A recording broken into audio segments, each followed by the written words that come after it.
Hello बच्चा party, welcome to XT classes. ऐसे one का एग्जाम समाप्त हो चुका है।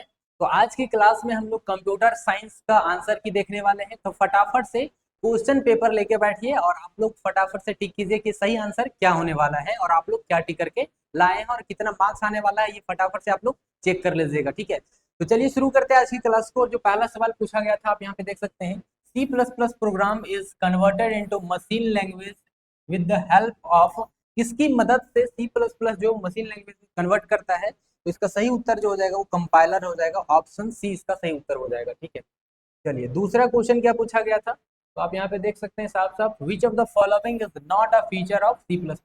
C++ का फीचर जो है वो ऑप्शन डी यानी कि रिफ्लेक्शन नहीं है। ठीक है, चलिए अगला सवाल यहाँ पे देख सकते हैं। क्वेश्चन नंबर तीसरा है, the while loop is an blank control loop. While loop जो है वो कौन से कंट्रोल लूप को जो है वो एग्जिस्ट करता है, तो ये एंट्री कंट्रोल लूप है। एंट्री कंट्रोल लूप कहने का मतलब है कि पहले वो कंडीशन को चेक करता है। ठीक है, चलिए ये हमने आप लोगों को क्लास में करवा रखा है।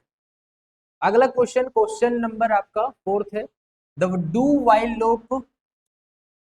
Loop is executed at least. इसका सही उत्तर हो जाएगा once.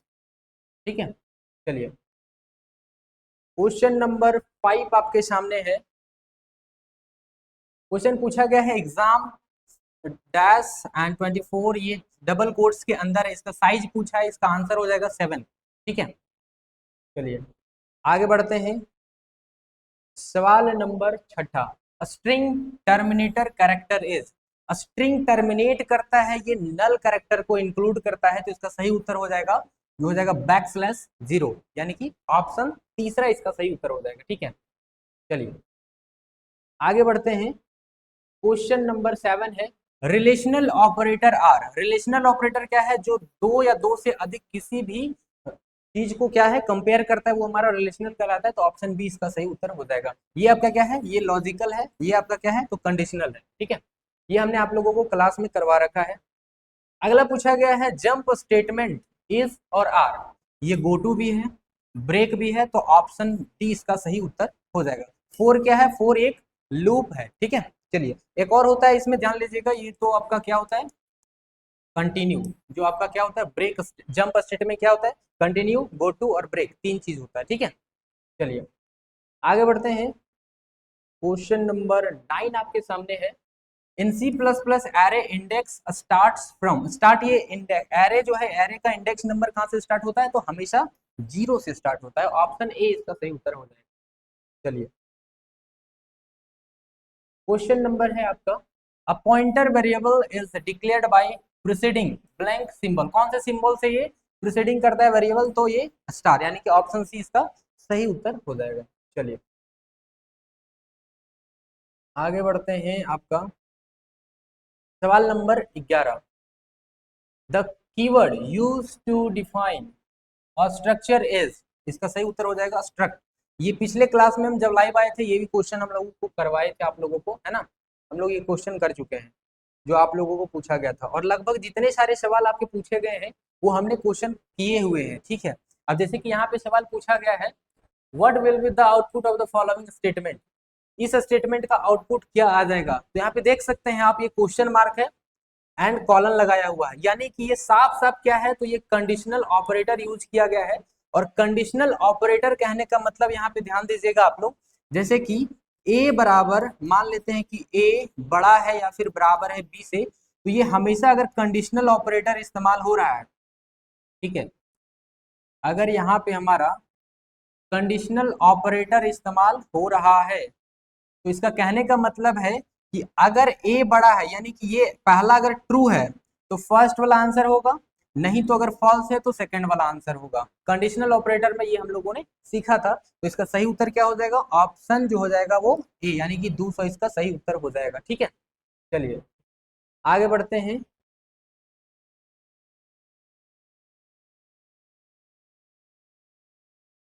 Header file, header files have the file extension हमेशा .h के साथ रहता है।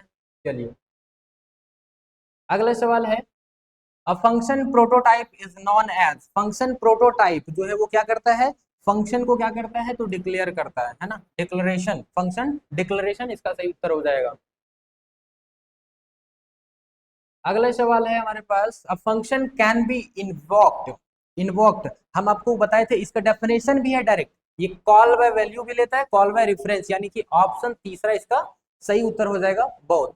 ठीक है, चलिए अगला सवाल है हमारे सामने, इन सी प्लस प्लस सी इन और सी आउट, ये हमने आपको क्लास में ही करवाया था, सी इन सी आउट, कंसोल इनपुट और कंसोल आउटपुट, ये ऑलवेज जो है क्या होता है, ऑब्जेक्ट होता है, यानी कि ऑप्शन बी इसका सही उत्तर हो जाएगा। ठीक है, अगला सवाल है, which operator has the lowest precedence, यानी कि सबसे लोवेस्ट प्रेसिडेंस किसका होता है, तो असाइनमेंट का होता है, ऑप्शन बी इसका सही उत्तर हो जाएगा। ठीक है, क्वेश्चन नंबर 18 हमारे सामने है, ऑब्जेक्ट ओरिएंटेड प्रोग्रामिंग फॉलोज, क्या फॉलो करता है, टॉप टॉप टू डाउन या फिर बॉटम टू अप, तो ऑप्शन बी इसका सही उत्तर हो जाएगा, बॉटम टू अप। हमेशा ओप्स जो है वो, ऑब्जेक्ट ओरिएंटेड प्रोग्रामिंग ओप्स जो है वो बॉटम टू अप अप्रोच को सपोर्ट करता है। ठीक, चलिए आगे बढ़ते हैं, सवाल नंबर 19 है हमारे सामने, class represents a group of, class represent करता है किसको, सिमिलर ऑब्जेक्ट को। ठीक है, चलिए इस सभी चीजों को जो है वो बेहतर तरीके से हम आप लोगों को क्लास में करवा चुके हैं, जो कि हम लोग बेहतरीन तरीके से किए हुए हैं। ठीक है, और उम्मीद है ये सभी क्वेश्चन आप लोगों की छूटी नहीं होगी। चलिए, a an blank is an identifiable entity with some characteristics and behaviour, तो इसका सही उत्तर क्या हो जाएगा, एक ऑब्जेक्ट जो होता है, ऑब्जेक्ट क्या है, तो ऑब्जेक्ट क्या है, तो क्लास का शॉर्ट नेम जिसको हम लोग बोलते हैं shortest form of class is called object, ये हमने क्लास में भी किया था। ठीक है, चलिए अगला सवाल है, function overloading implement of the उप कंसेप्ट, फंक्शन ओवरलोडिंग को हम लोग एक और नाम से जानते हैं जिसको पॉलीमॉर्फिज्म कहते हैं। ठीक है, पॉलीमॉर्फिज्म जो कि हमारा उप कंसेप्ट में हम लोग पढ़ चुके हैं, पॉलीमॉर्फिज्म इसका सही उत्तर हो जाएगा। चलिए question number 20, overloaded function have same name but different signature, सही उत्तर हो जाएगा ऑप्शन ए, ये एग्जैक्टली जो हमारा डेफिनेशन में ही ये दिया हुआ। ठीक है,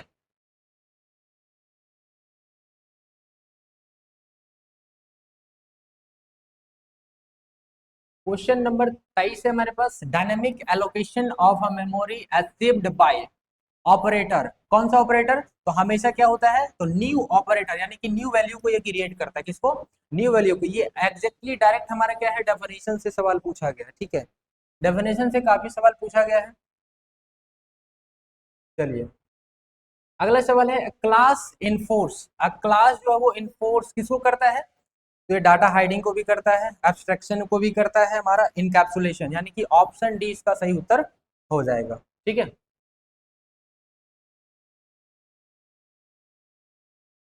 अगला सवाल है, instance of a class, instance of a class, अभी बताएं कि क्लास का शॉर्टेस्ट फॉर्म क्या होता है, ऑब्जेक्ट होता है, तो ऑप्शन सी इसका सही उत्तर हो जाएगा। ठीक है, चलिए क्वेश्चन नंबर 26 हमारे सामने है, class definition is terminated bye, ये हमेशा किससे, तो सेमी कॉलन से, आप लोगों को पढ़ाए थे, किससे, सेमी कॉलन से हमेशा क्या होता है, टर्मिनेट होता है, चाहे स्टेटमेंट हो या फिर इसका डेफिनेशन हो, हमेशा सेमी कॉलन से। ठीक है, अगला सवाल, by default member in a class are, हमेशा बाय डिफॉल्ट किस में रहता है, ये प्राइवेट में रहता है। ठीक है, जैसे कि हम लोग पढ़े थे INT, वैल्यू नहीं पता है मतलब ये ऑटोमेटिक प्राइवेट में है। ठीक है, चलिए आगे बढ़ते हैं, यहाँ ज्यादा एक्सप्लेनेशन हम दे नहीं सकते क्योंकि आपको जो है वो आंसर की मिलाना है। ठीक है, चलिए अगला सवाल है, which of the following is not the member of a class, इसमें से मेंबर ऑफ अ क्लास नहीं है, कौन सा नहीं है, कंस्ट्रक्टर, डिस्ट्रक्टर या फिर फ्रेंड्स फंक्शन, तो इसका सही उत्तर जो हो जाएगा हमारा ऑप्शन सी हो जाएगा। ठीक है, आगे बढ़ते हैं, क्वेश्चन नंबर 29 है हमारे पास, private member of a class are access by, private member को कौन एक्सेस कर सकता है, तो मेंबर फंक्शन भी कर सकता है और फ्रेंड भी कर सकता है। ठीक है, तो ऑप्शन डी इसका सही उत्तर हो जाएगा, ऑप्शन डी, यानी कि ए और सी इसका सही उत्तर हो जाएगा। ठीक, इनहेरिटेंस सपोर्ट्स, इनहेरिटेंस किसको सपोर्ट करता है, तो रीयूजेबिलिटी और ट्रांसिटिविटी, ये इसका सही उत्तर हो जाएगा ऑप्शन सी, दोनों को यूज करता है। ठीक है,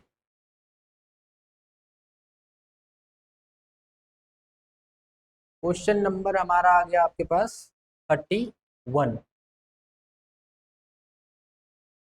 31 है, a member function that automatically invoked at the time of object declaration is called constructor, is called constructor. ये डायरेक्ट क्या है, डेफिनेशन से सवाल पूछा गया, देख सकते हैं आप, ये डायरेक्ट डेफिनेशन से सवाल पूछा गया है। ठीक है, अगला सवाल है हमारे पास, a constructor taking no argument, कोई भी आर्ग्यूमेंट नहीं है, उसको हम लोग बोलते हैं नल कंस्ट्रक्टर या फिर डिफॉल्ट कंस्ट्रक्टर। ऑप्शन ए इसका सही उत्तर हो जाएगा, नल कंस्ट्रक्टर या फिर डिफॉल्ट कंस्ट्रक्टर बोला जाता है। ठीक है, चलिए क्वेश्चन नंबर 33 हमारे सामने है, constructor can be invoked using, किसका यूज करके, तो इम्प्लिसिट और एक्सप्लिसिट दोनों का इस्तेमाल करते हैं, इसका मतलब ऑप्शन सी इसका सही उत्तर हो जाएगा। ठीक है, चलिए अगला सवाल है, which one is incorrect for destructor, इसमें से इनकरेक्ट क्या है, तो डिस्ट्रक्टर कभी भी ओवरलोड नहीं हो सकता। ठीक है, कभी भी ओवरलोड नहीं हो सकता है। ठीक है,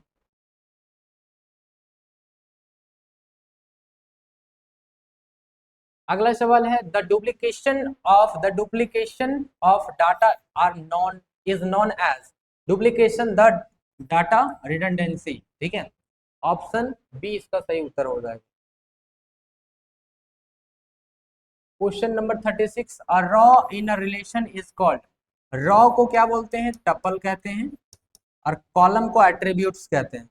ऑप्शन बी इसका सही उत्तर हो जाएगा, रॉ को टपल, कॉलम को एट्रीब्यूट्स। ठीक है, और इन दोनों के कॉम्बिनेशन को हम क्या कहते हैं, टेबल कहते हैं। ठीक, चलिए आगे बढ़ते हैं। 37, a blank is use to identify a particular record, primary key जिसको हम लोग बोलते हैं, प्राइमरी की। ऑप्शन ए इसका सही उत्तर हो जाएगा। ठीक है, question number 38, number of attributes in a relation is called, number of attributes जिसको हम लोग डिग्री कहते हैं। ठीक है, डिग्री इसका सही उत्तर हो जाएगा option A.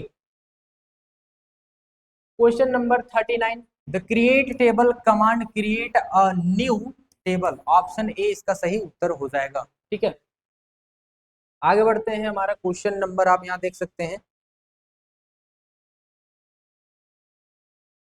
Which is string matching operator in SQL like, option C इसका सही उत्तर हो जाएगा। तो पूरा हम लोगों ने जो क्वेश्चन कर लिया 40, तो आप लोगों ने उम्मीद है मिला लिया होगा, और किसका कितना आंसर है ये आप लोग जो होगा, किसका कितना सही हुआ ये आप लोग कमेंट करके जरूर बताइएगा। वीडियो अच्छा लगा, हेल्पफुल लगा तो लाइक जरूर कीजिएगा, चैनल पर नए हो तो सब्सक्राइब जरूर कर लीजिएगा। मिलते हैं नेक्स्ट वीडियो में, तब तक के लिए जय हिंद।